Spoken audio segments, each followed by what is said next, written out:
Lied der bösen Schwiegermama singt alt und jung und selbst der Großpapa. Doch glaubt es mir, grad höflich ist es nicht, wenn man von bösen Schwiegermüttern spricht.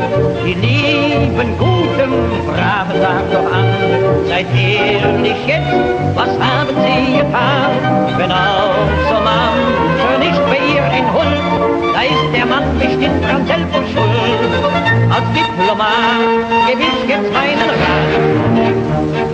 Wenn du eine Schwiegermutter hast, dann betrachte sie als süße Last. Denn wo kämen all die Menschen her, gäbe es keine Schwiegermütter, Schwiegermütter, Schwiegermütter, gäbe es keine Schwiegermütter, Schwiegermütter mehr. Es ist die Frau, um die sich alles dreht, seid nett zu ihr, und wenn's auch schwerlich geht, ist sie in manchem Haushalt die Person, und hier, na schön, was ist denn schon? Im Augenblick, du Weisheit in dir fühlst, du tust als Mann, doch schließlich was du willst, will sie dich wissen, lass dich still in Ruhe, man macht ja doch beim Kuss die Augen zu. Nimm hin den Kuss und denk bei dir so gut. Wenn du eine Schwiegermutter hast, dann betrachte sie als süße Last. Denn wo kämen all die Mädchen her, gäbe es keine Schwiegermütter, Schwiegermütter, Schwiegermütter, gäbe es keine Schwiegermütter, Schwiegermütter mehr.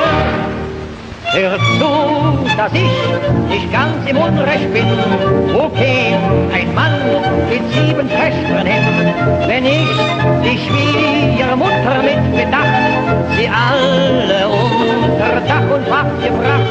Drum Männer, seid des Guten euch bewusst, steht auf und singt ein Lob aus voller Brust, denn ohne sie, da wäre auf der Welt, es wird uns Männer jämmerlich bestellt.